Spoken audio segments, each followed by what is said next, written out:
Hello guys, in this video I'll be explaining the cell cycle. Now what is the cell cycle?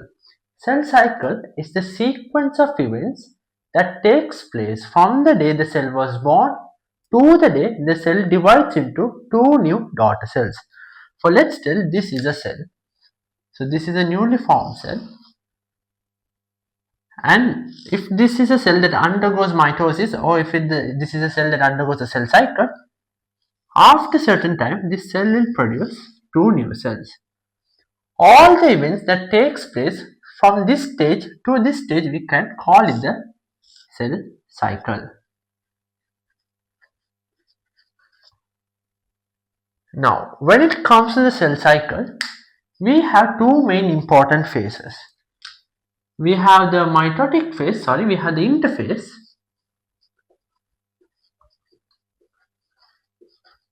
Then we have the mitotic phase. Now in the interphase, we have three main stages. We have the G1 phase, S phase and the G2 phase. So G1 phase, which is gap 1 phase, S phase means synthesizing phase, and G2 phase means gap 2 phase. Then we have the mitotic phase, and the mitotic phase we have two main stages. We have mitosis, which is the nuclear division, and we have cytokinesis. So in this video, we will be going through in detail about all these phases in the cell cycle. But before that, we have to understand something else. Why does a cell divide? You should know, right? Why would a cell divide? Now, there are three main obvious reasons a cell would divide. So the first obvious reason is during growth. For example, if we take a human being started from one single cell, which was the zygote which was formed by the fusion of an egg and a sperm cell, and this zygote developed into a whole new organism by undergoing the cell cycle millions of times. Right? So formation of the zygote, so formation of a whole new organism from the zygote is an example of the how cell cycle takes place during growth. And another obvious reason why the cell cycle takes place is during repair and renewal. Now, how does cell cycle is involved in repair and renewal? For example, let's take the skin cell. The skin cells, we lose about like 30,000 to 40,000 skin cells per hour. So all these skin cells have to be regenerated. For that reason, the skin cells are actively in the cell cycle and they actively produce more and more cells.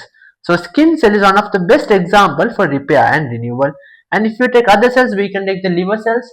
For example, if you take the liver cells, if the liver is damaged, the liver cells produces more and more cells to repair the liver undergoing the cell cycle.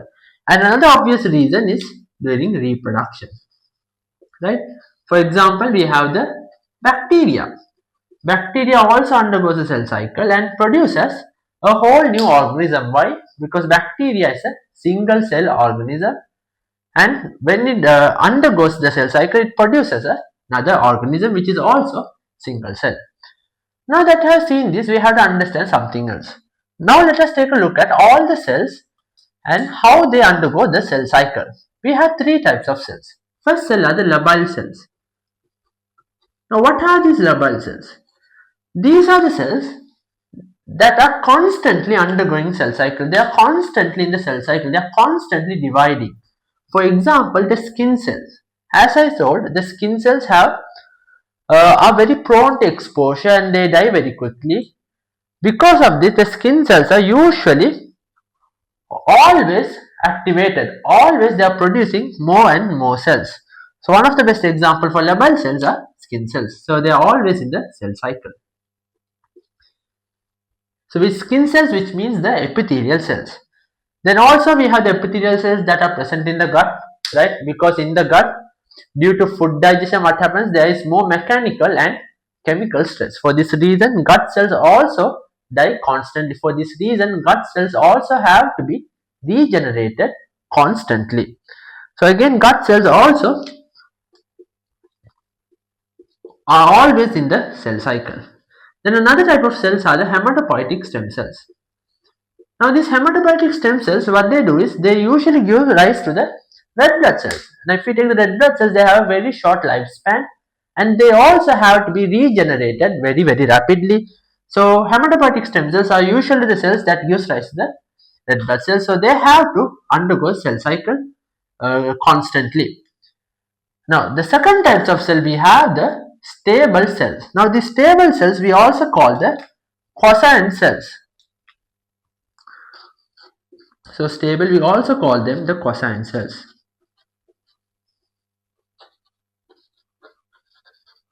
Now if you take the stable cells, these cells doesn't undergo cell cycle always. These cells only undergo the cell cycle if it is required. For example, the liver cell. The liver cell doesn't always undergo cell cycle. It only undergoes cell cycle if the liver is damaged or if there is any acute liver disease. They have to grow the liver again. For that reason, they undergo the cell cycle and produce more cells. So then we have again the liver cells.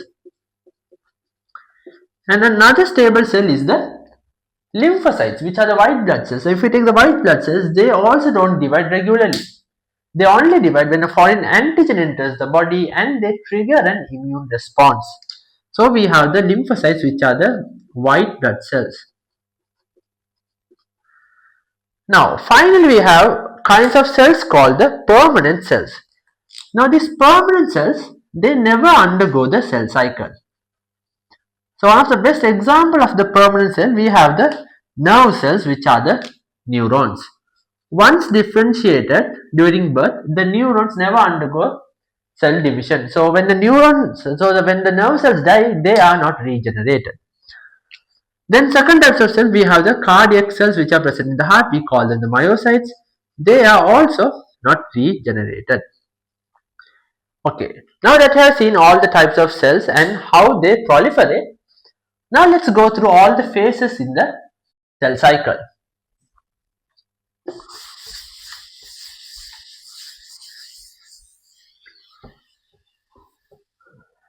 Now, in the cell cycle, as I told, they have two stages, interphase and the mitotic phase.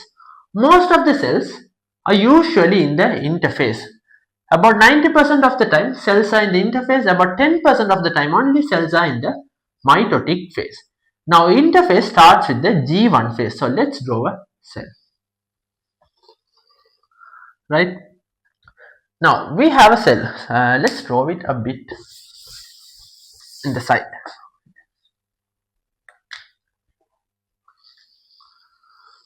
Right? We have a cell. Now, this cell gets a signal. So, this is an undividing cell or maybe a dividing cell. So, if this is an undividing cell, so if this is a cell like a liver cell or a lymphocyte, what happens is only if they get a signal, they will start the cell cycle. But if this is a cell like a skin cell, like the labile cell, what happens? They don't need a signal, they will automatically enter the G1 phase. Anyways, let's tell a cell enters the G1 phase. Now this cell is a usual cell. They have the nucleus, right, and they have the mitochondria, and they have all the other organelles, right? They have the Golgi apparatus. Now all the other organelles are also present inside this cell. Now in the G1 phase, what happens is cell prepares to divide. So this is the initial stage, the first stage of cell preparing to divide, and a few things occurs in the G1 phase. So one of the first things that occurs is the growth of the cellular organelles. Now we have a set of organelles here for this cell, but when the cell is dividing into two, we also need organelles for this new cell. For that reason, we start increasing our organelle content. So increase organelle content. Then second thing that happens is the cell size grows. So cell grows in size. Why? Because if the cell is in its normal shape, normal size, what happens if it divides? It will only be half the sizes. We don't want that. We want the cell to be the same size as this cell. Both the cells should be the same size and they have to be big. For that reason, we have to grow this cell way more bigger. For that reason, cell size increases. And the final thing that occurs in the G1 phase is the synthesizing of proteins. Now, why would the G1 phase cells need proteins? Because the next phase is the S phase. And in the S phase, one of the most important thing occurs, which is the DNA replication, where the DNA is copied. So for DNA copying or DNA replication, we know it is regulated by a lot of enzymes and lot of proteins. For that reason, the synthesis of the proteins occurs. So that's the third criteria. So sorry, the third event that occurs: synthesizing of proteins.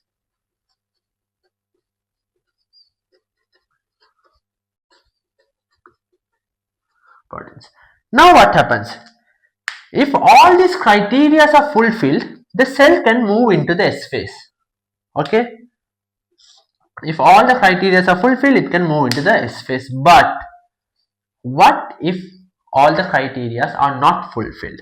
What if the organelle content is not increased, or what if maybe the cell size haven't increased, or maybe the proteins that are required for the S phase are not synthesized? Then what will happen to this G1 cell? Maybe there's a possibility it is delayed. Maybe it will take some time, but it will enter the S phase. But what if it never happens? The cell will enter into a phase called the G0 phase. Or if it is delayed for a very long time, the cell will enter the G0 phase. Right? In the G0 phase, what happens is, G0 phase is the non-mitotic phase. Can you remember I told about the neurons and the heart cells? They never divide at all. So they are usually permanently in the G0 phase. But the other cells, like the kidney cells, the liver cells, they are temporarily in the G0 phase, because when they are required, they can enter the G1 phase and enter the cell cycle and divide into two cells. Now, when these criteria are not fulfilled, they enter the G0 phase. But now let's assume that all the criteria are fulfilled. The cell is grown, organelle content increased, and proteins are synthesized. The cell moves into the S phase. Now, what happens in the S phase? As I told, DNA replication takes place. So for that reason, I'm going to draw the nucleus a bit more bigger. Okay. So here we have the nucleus, and here we have the original DNA. We know a somatic cell or normal human cell has 46 chromosomes, right? 46 chromosomes. Now these chromosomes, each of these chromosomes, they are present as DNA plus proteins. Okay, so each chromosome are present as loose, linear DNA plus protein. Why are they loose and linear? So they are like noodles in a plate. So that's how they are usually present inside the cell. So that's why we refer to them as loose linear DNA. Now this DNA and protein, they form something called the chromatin. Now each chromosome are usually present as loose and linear chromatin. So we call this chromatin fibers, right? Loose chromatin fibers. Now what happens? DNA replication occurs. So we have the original DNA, we have all the chromosomes. So the DNA that is present in all the chromosomes are replicated. So it's going to look like this, right? So as I told, each chromosome is a chromatin fiber. So we have 46 chromatin fibers. So this is one chromatin fiber, one loose thread. So this is another loose thread, noodles looking threads. So this is another loose thread, and it goes on for 46 chromosomes. Now we have the replicated DNA also, right? So the chromosome 1 is replicated, chromosome 2 is replicated, chromosome 3, so on until chromosome 46, they are all replicated. Now what happens is, both of these chromosomes both of these replicated DNA are attached at one single place. Okay, just remember it for now. Now let's move into the next phase, which is the G2 phase. These are all going to be important when we come into the mitotic phase. Until then, you guys have to wait a bit. Now let's move into the G2 phase. Now the DNA is replicated, the cell will move into the next phase, the G2 phase. In the G2 phase, what happens is the cell starts to grow more. So let's erase this. So more cell growth occurs and more cellular organelles are produced. Same thing that occurs in the G1 phase, it occurs in the G2 phase also. Increase in cell organelles and cell size increases.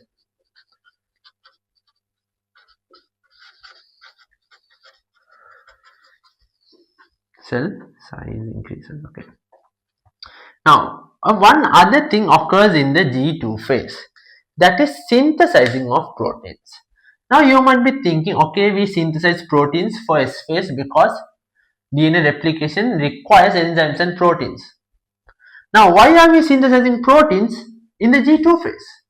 Because the mitosis is controlled and regulated by a lot of proteins and enzymes. For that reason, we have to produce proteins that is required for mitosis, synthesis of proteins again. Proteins. Now what happens? Now I forget something is the checkpoints, okay? As I told, we have checkpoints in G1 phase and G2 phase. What this checkpoints is, as I told, if only all these criteria are fulfilled, the checkpoint will allow the cell to move to the next phase. So again we have a checkpoint in the G2 phase. So what does this checkpoint do is, they will only allow this cell that is present in the G2 phase to move into the mitosis phase if all these criteria are fulfilled. So what are the criteria? So the cell organelle content should be increased, the cell size should have increased, protein should have synthesized for mitosis, and also the DNA should be replicated properly. If only all these are fulfilled, the cell will move into the next phase. So again in G2 phase, we have the original DNA has loose threads and we have the replicated DNA, right? Now let's tell all the criteria are fulfilled, the cell will move into the mitotic phase. So in the mitotic phase, we know we have mitosis and the cytokinesis. When it comes to mitosis have 5 important stages. So let us write it down. Okay.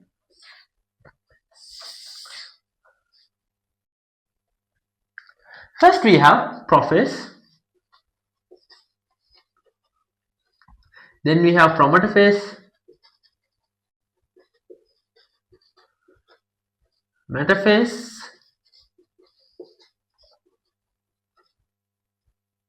anaphase and telophase. So these are the 5 stages in the 5 stages in mitosis. Then finally we have cytokinesis. Now let's see what occurs in prophase. So first let's draw a cell. Let's draw a cell a way more bigger.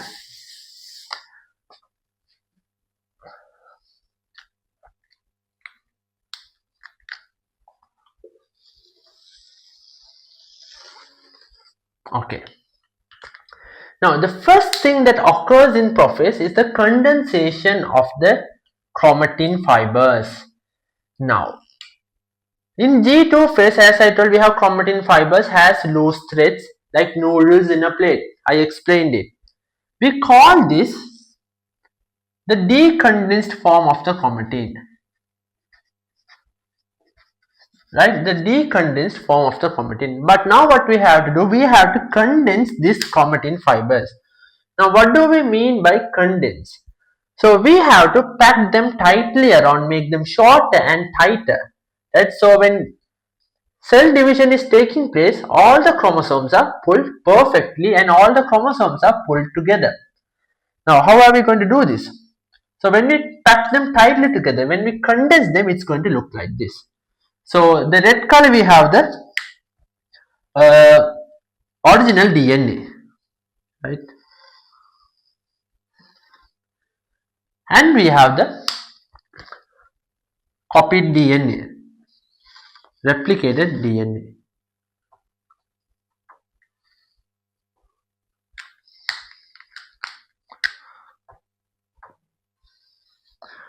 Right? So when we condense the chromosomes, it's going to look like this. So one side it has a copied DNA and other side it has the original DNA. So this is the original and this is the copied DNA. Now, they are attached at one point. Can you remember? I told both of these chromatin fibers are attached at one point, so that is this point, and we call it the centromere. Okay. Now these centromeres.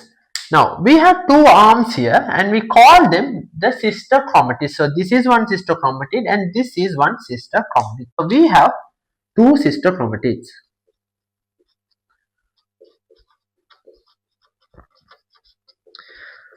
Even though we have two sister chromatids, we are going to consider them as one single chromosome. Okay, I will explain you why in the later stages of mitosis, why we call it one single chromosome.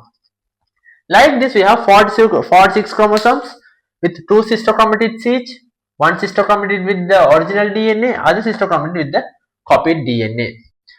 So first thing, as I told, what happens is condensation of the DNA.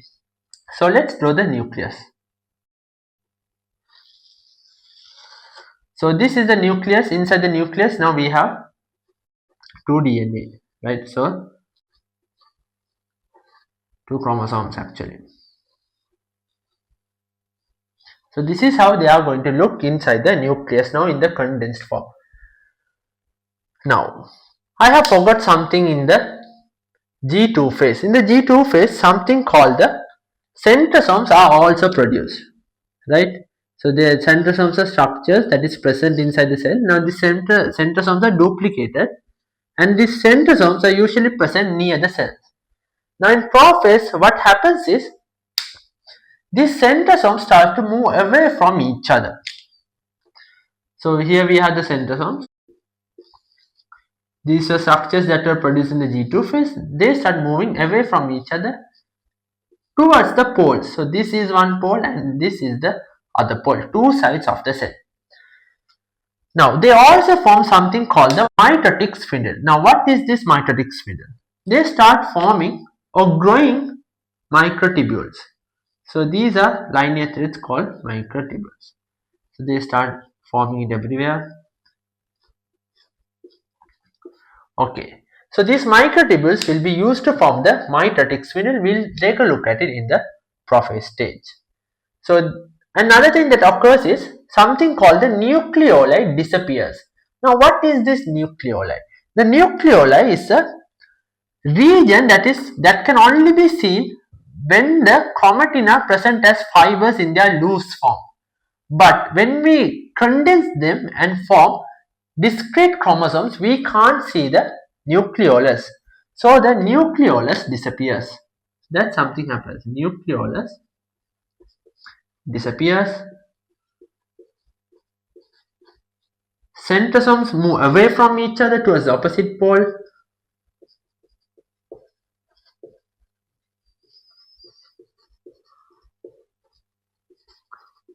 Then what else happens? Centrosome starts producing microtubules. Microtubules by centrosomes. Okay, so this is everything that occurs in the prophase stage of the mitosis. The sister chromatids that are condensed, then centrosomes move away from each other, they form microtubules. Now let's take a look at what occurs in the prometaphase. So prophase is completed. Now prometaphase starts with the breaking down of the nuclear envelope. Now how does this occurs? The nuclear envelope is surrounded by a mesh-like structure called the nuclear lamina. Okay, now these nuclear lamina are the ones that are actually broken down by certain proteins. When they are broken down, what happens? These enzymes, these structure, the nuclear lamina, they usually stabilize the nuclear membrane. When these structures are broken down, the nuclear membrane is also broken down. Now we don't have the nuclear membrane. So the first thing that occurs is the disintegration of the nuclear membrane. So let's write it down.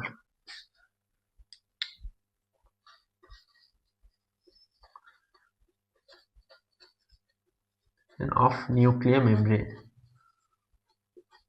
Okay. The second thing that occurs is, now as I told, these centrosomes are moving away from each other in prophase. In Metaphase, what happens is they move towards the opposite poles and start elongating their microtubules. So this is the centrosome in the opposite poles now. There are two centrosomes in the opposite poles. Now, their microtubules start elongating.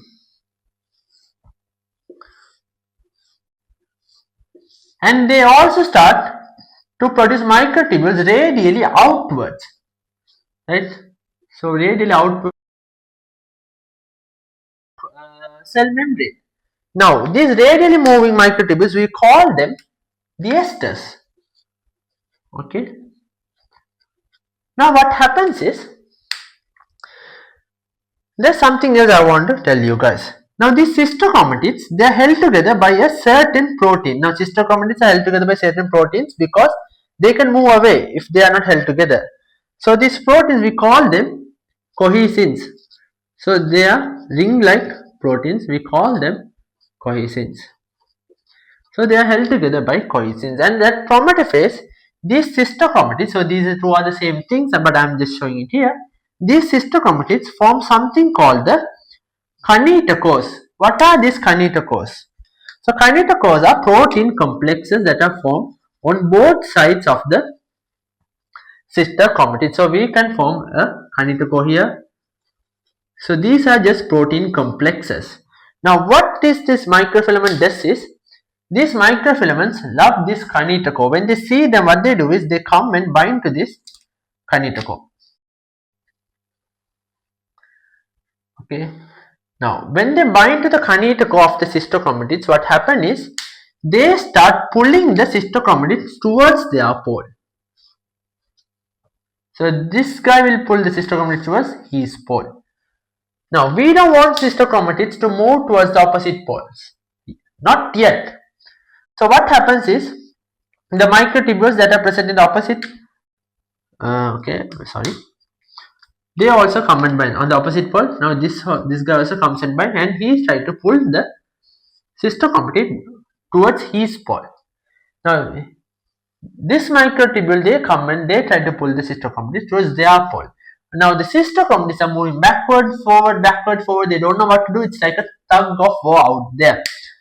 At one point, what happens is, these sister chromatids, they line up along the center of the cell. Okay, and the center of the cell, we are going to call it the metaphase plate, and we will talk about the metaphase plate in the next stage. Now, as I told, these microtubules bind to the kinetochore. When they bind to the kinetochore, we give them a very special name. We call them the kinetochore microtubules.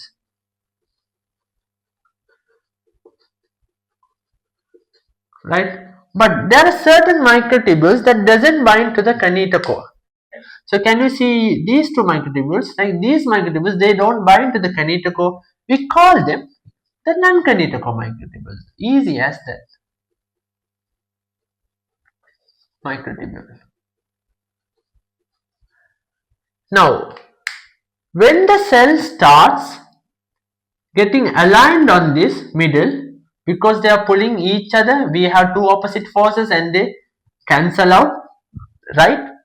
And they start to align on the middle line. So this is when the metaphase starts.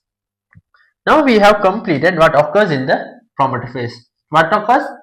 Disintegration of nuclear membrane, kinetochore microtubules formation, microtubule formation, and the sister chromatids start aligning on the middle of the cell, which we call the metaphase plate. Now let's move into the metaphase.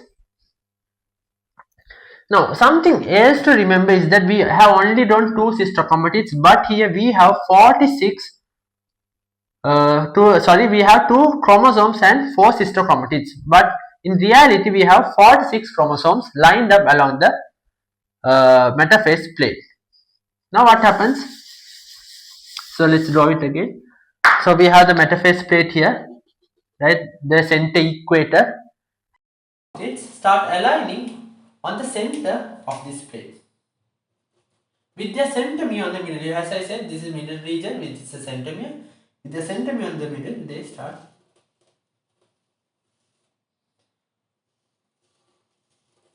okay. So let's draw another one, right? Okay, we have 2 sister chromatids, then we have the centrosome here, then we have the centrosome here also. Now these esters, what they have done, they have got attached to, anchored to the cell membrane. When they are anchored to the cell membrane, it stabilizes the centrosomes and the microtubules. Now these kinetochore microtubules, they attach to the kinetochore of the sister chromatids. And we have 2 kinetochores here. Now all the sister chromatids are in the metaphase plate. The non-kinetochore molecules, what they start to do, they start moving, growing their microtubules. Now what happens is, all the cells are lined on the metaphase plate, but these non-kinetochore molecules, now they have a function. What they do? They start elongating towards the pole and they start interacting with the other microtubule that is coming from the other pole.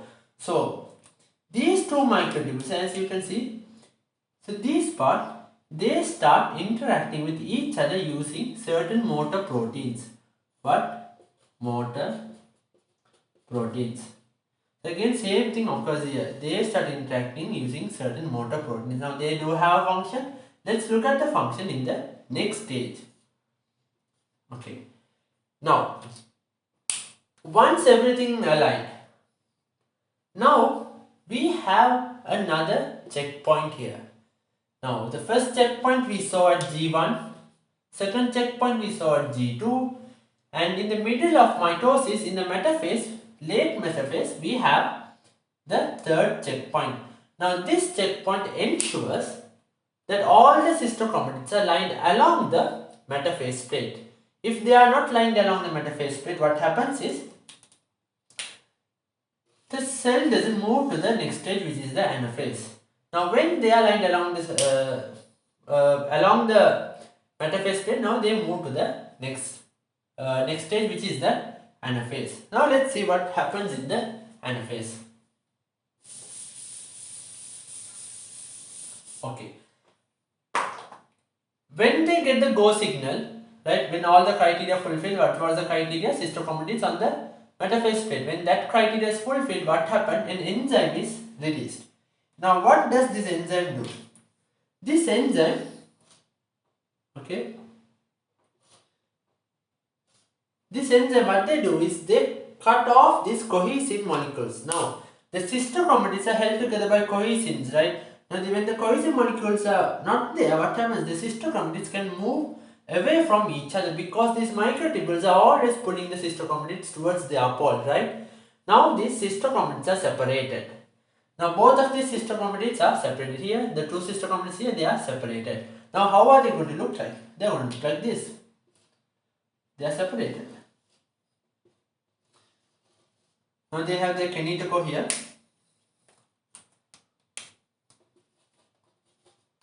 Same on the other side of the pole. This. So they also have their kinetochore because the microtubules are attached to the kinetochore. They also have the centromere. Remember the central point of the 2 sister chromatids? Now they have one of their own. Now we can consider these as daughter chromosomes. Why? Because I told even two sister chromatids we consider them as one single chromosome. Why? Because they only had one centromere in the middle. And we count the chromosomes by using the centromere in the chromosome. So these two sister chromatids had one centromere. Now these sister chromatids have a centromere. So we can refer to them as a chromosome. Now here we have two chromosomes on this side and two chromosomes on this side. They start moving away from each other. Now something really fascinating happens. Can you remember the non-microtubules I told? They are interacting with the other microtubule from the opposite pole. Remember the interaction, the motor protein. Now what happens is, this motor protein, they do something else. This motor protein, what they do is, they start to pull the microtubules away from each other. So let's think of, this is one non-kinetical microtubule, this is one non-kinetical microtubules. They start pulling the non-kinetical microtubules from away from each other. When they move it away from each other, what happens? The centrosome starts moving backwards. When the centrosome starts moving backwards, it will elongate the cell. It will make the cell way more bigger. So after this, the cell is going to look like this. So let me.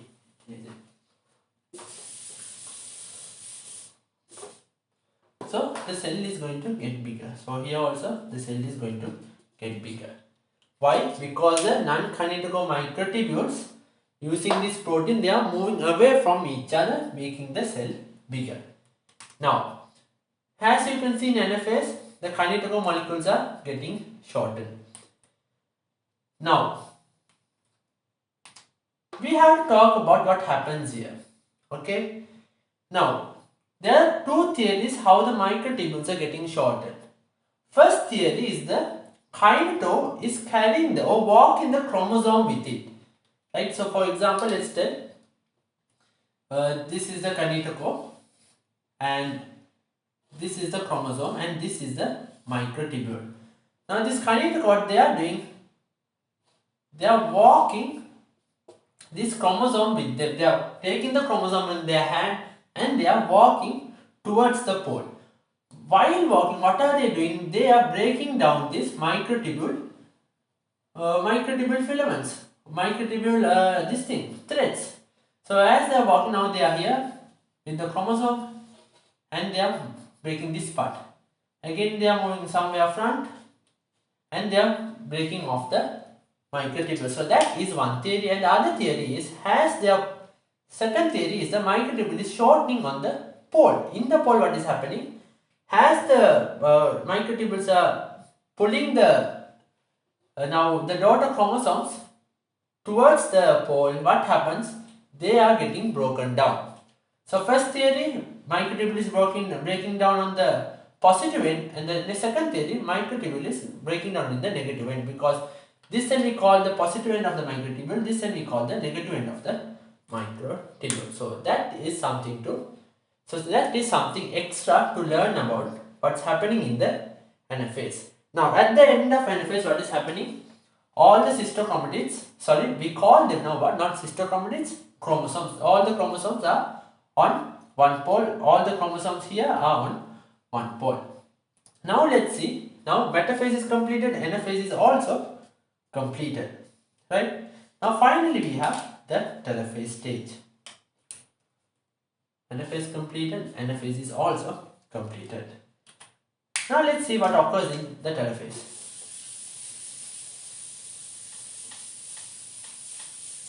Now, can you remember the non-kinetical microtubules elongated the cell? Now the cell is going to look like this. Very big. Because of that, because of their function. Now, what happens? We have all the chromosomes here. And all the 46 chromosomes here. Now what happens is the nuclear membrane, or the nuclear envelope reforms. We have the nuclear envelope again in telophase. Again, nuclear envelope forms here. Now, look at this. We have one cell, but inside one cell we have two nucleus. Now what happens? Now these chromosomes, they are in their condensed form. Now what happens? They decondense themselves. Now, how are they going to look when they decondense? The nodal shape, the thread-like shape, they are going to look like this. Again, they come back to normal. So this is how they are going to look like now. Now what happens? Something called the nucleolus reappears. As I told, can you remember something called nucleolus? A region is present there inside the nucleus, and they can only be seen when chromatin is present as fibers when they are loose. So that structure also forms inside the nucleus. So nucleolus also reappears. So what happens? Nucleolus reappears. Nuclear membrane reappears.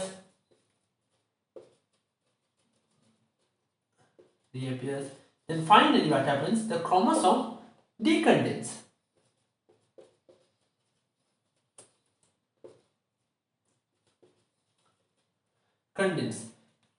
Now, so these are the main things that occurs in the telophase. Now we have the centrosomes here.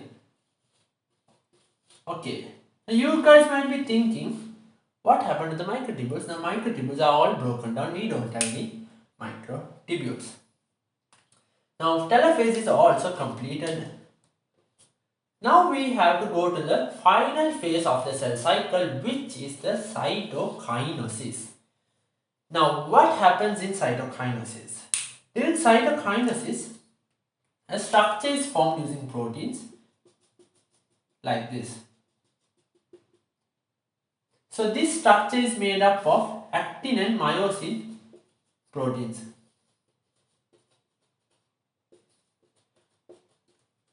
So when this structure has the ability to become narrower and pull this together. So when they pull it, what happens is